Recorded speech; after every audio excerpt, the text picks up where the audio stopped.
Greetings, Tinies!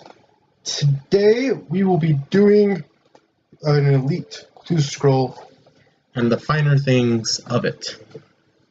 So, the first thing we should know is that you must have an Elite clue. If you don't have an Elite clue, you're not doing an Elite clue. Alright, so the first thing you need to know is the directionals, which are these. This one right here. As you notice, it's currently spinning. That means I'm not on the world. I'm in a different area.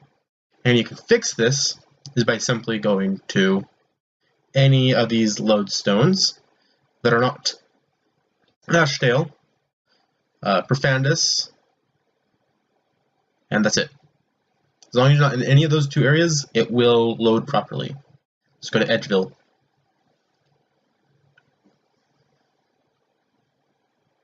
I'm gonna cut this. Or not, maybe. I don't know. Okay, we are here in Edgeville. As you noticed, it's now pointing northwest.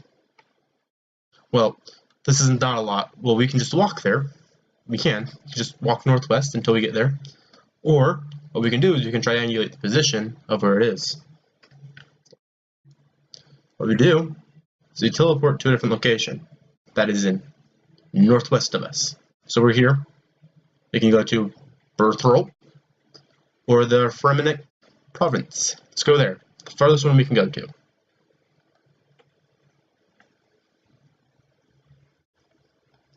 Teleporting. As you can see, the arrow changed directions. Well, that means we're now closer, or that we changed the side of it. So what we can do is we can see if Belthrope will get us anywhere closer to it.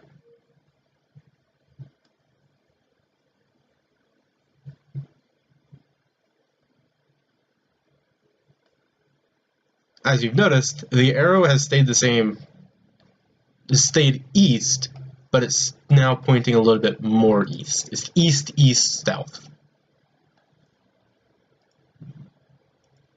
Sorry, it's east, east, southeast. It's east, southeast. I don't know. Those directions are weird to say. Alright, as you can see now, the arrow is now pointing more north. So that means it's on the other side of the wall, probably in the Goblin Village. So I will now cut when I get there, so you can see what it looks like once you are on top of the location. Alright, so we are back. As you can see, the arrow is almost pointing completely north. So what we do is we go one step at a time until the arrow is completely north, and we keep walking forward until this appears. Once this appears, simply click this icon. Now, before you dig this up, you have one of two possibilities. You're either going to get attacked by a Mage of Guthix, or you're going to receive the next clue. There it is. Guthix Wizard. Note they are weak to magic. Or sorry, not magic, range. So use range attacks if you want to dispatch them quickly. Once you've killed him, go ahead and dig it up. Now if you're required to do combat, you will just immediately get the next scroll box. If you do not do combat, you have to do a cryptic knot. And this brings us on to our next part.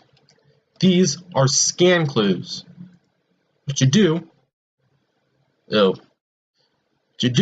is you read it and find out where it wants you to go. And this one wants me to go within the Elven lands, which are right here. Right here. The Tarwanin. So let's just go there now. And once we're there, what we immediately do, you just click the scroll. Left click it once.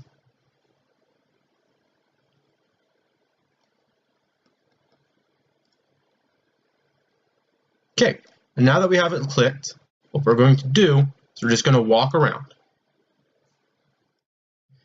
And once we find the clue that we're looking for, it's going to drop a yellow arrow on top of it in our normal view or overlay, and a yellow area pointing to it on the map. So we're going to cross over these. All right. And you just wander around until you find it. All right. I'm going to cut until I find it, or until it starts flashing on my map. It's right over there. In the magic tree area. All right. So I'm back. I found the thing. It's right over there where the magic trees are. Ooh, I just crossed that. Didn't even know that was there.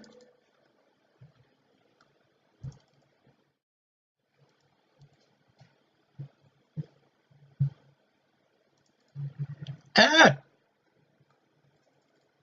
I'm going to cut that little incident out.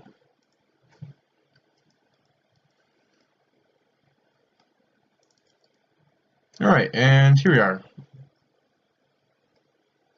And it will count down the paces you are from it. And what you want to do is you want to stand right over the arrow. And it will give you the dig icon again.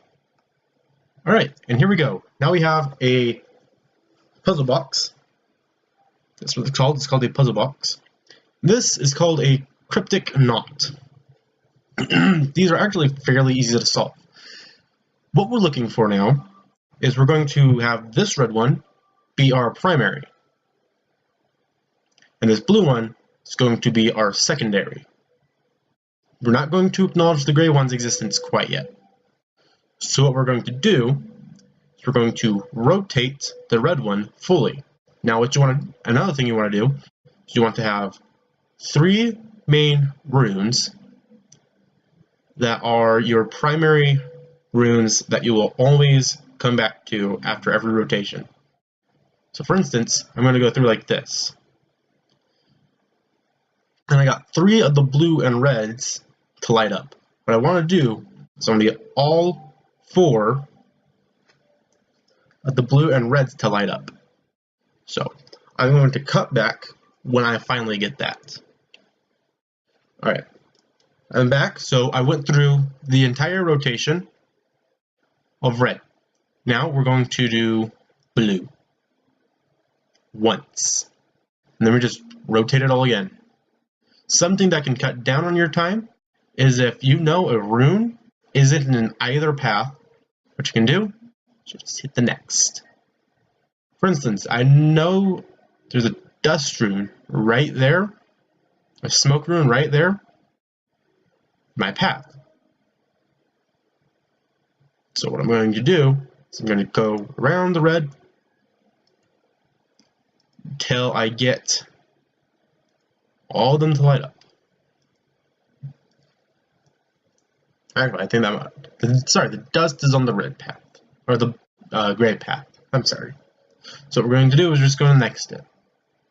And I will be back when I have fully solved the blue and red. Alright, so I have matched up all the blue and reds. Now this is the really easy part. One of 2 things are going to happen here. Just going to cycle through all the grays, and you are most likely going to get all of them to light up.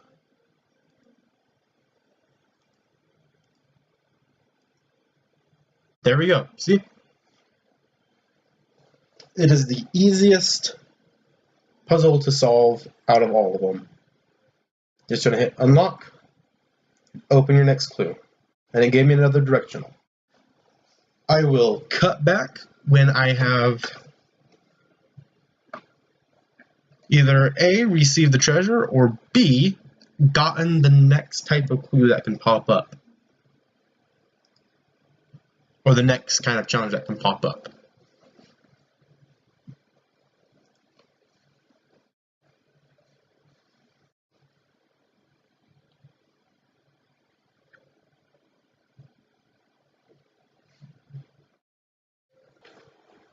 Alright guys, and we're back.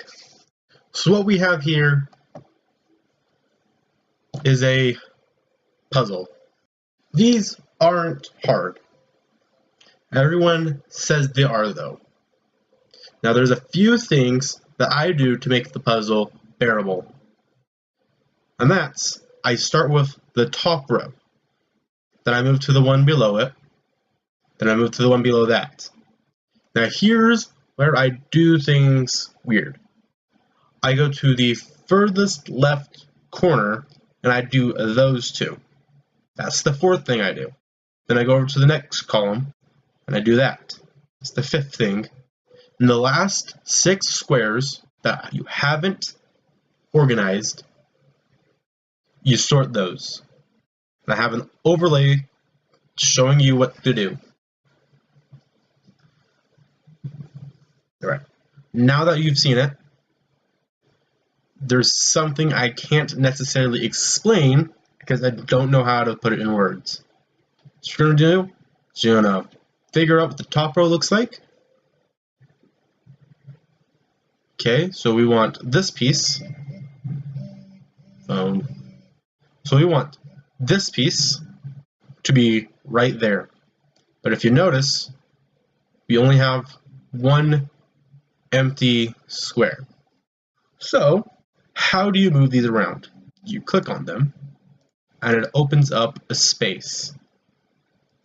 And it is now there. You have to think of everything in terms of 3. If I want to move this to right there, I gotta click like that. Okay, now we're gonna move the next one. This one's already in its proper place. We want this piece to be there now.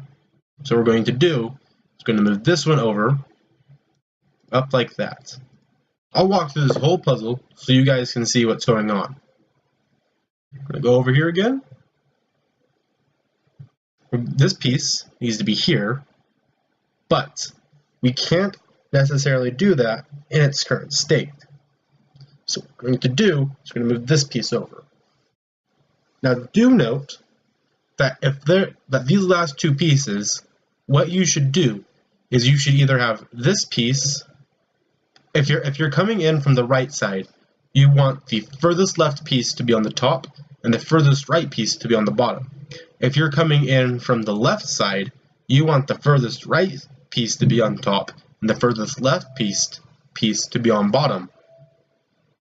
We already have it in the perfect position to enter it from the right. So what we're going to do is we're going to move that one down, we're going to move these 2 into their proper places, as you can see. Now we move down to the second row. In the second row, we want this piece to be there. So what we're going to do is we're going to move all these over. We're going to go up, over, down, over. I need this piece to be there. So what we're going to do is we're going to slide all these over. Just going to rotate them. And doing this, by chance, we just happen to get the next 2 pieces in order. Now we need this piece and this piece. So what we're going to do is we're going to slide all these over. So this one can go there, and this one goes there. Slide all these over. And as you can see, these pieces are now in the right order to enter from the left. So we're going to slide this one over and slide that one up. And voila, we have the perfect second row. Now we want this piece to be right there. So we're just going to do the exact same thing.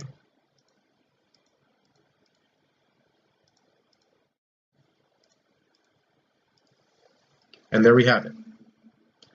Now do note, you should never touch these squares that you've done already. You just got to work with less and less space as time goes on. And it's not hard, I promise. So the next piece we want to get is that one. Place it right there where the empty square is. So we're going to go up, over, over, down, over, over, up, over, down, over, up. Okay, and now we want this piece to be there. So we just got this piece into place. If we do that, well, now it's that piece is in place and that piece is in the wrong place. So what we're going to do, instead of doing that, we're going to go around and put that piece up. So like this. We got that piece into place. Now we need to get the other 2 remaining pieces that are not in place where they belong. To do this, we're going to position it so it goes into the left. If you notice, we can't get to these because these pieces have just been set. So what you're going to do is you're going to put this piece right there, like that. Now, we're going to ignore this piece for a minute, move these over, like so. Now, we are in a position where we can enter from the right. Sorry, enter from the left. And thus, we have the 3rd row done. Now, we have to do part 5, or part 4. This one right here. We're going to go up. And what you want to do is you want the top piece to be the first one to go up. So what we need is you need this piece to be right there. Well, this piece is right there. How we're going to do this is we're going to put this piece right here and move that piece right there.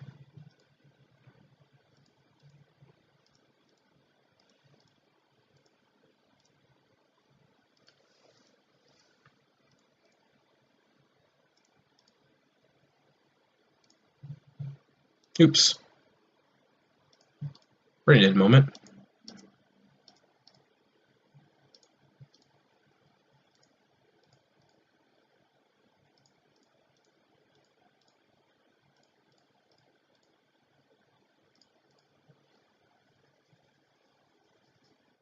Alright, now we're in the perfect position to enter.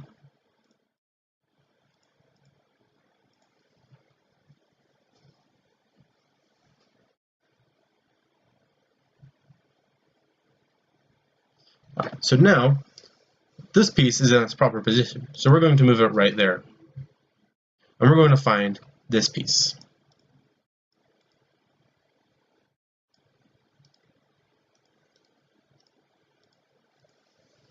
Alright, we now have the proper positioning for those 2 to go into their proper places. Next, we want this piece and this piece to be there. So we're going to move that one there. But these are the last 6, so we're doing these all together. But once you get this one done, these 3 fall into place.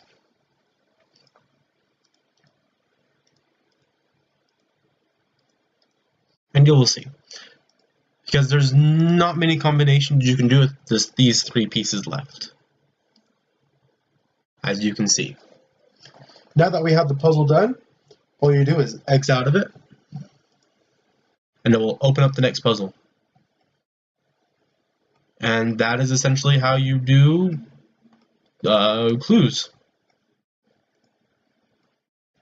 Thanks for watching, guys, and have a good day. Remember to not go nuts. That's all I can say. Alright, guys. I have found the casket. And this is essentially the end of the clue. So what you do now is just push the button and open it. And you get your rewards. Ew. That's some nasty rewards. Don't do it. Alright. Good luck on your elite clue hunts. I'll be posting a link down in the description for the Elite Clue Wiki so you can see locations of essentially where the scan clues could be. Alright, later guys. And remember to have open inventory slots, otherwise you'll drop everything on the ground. Later.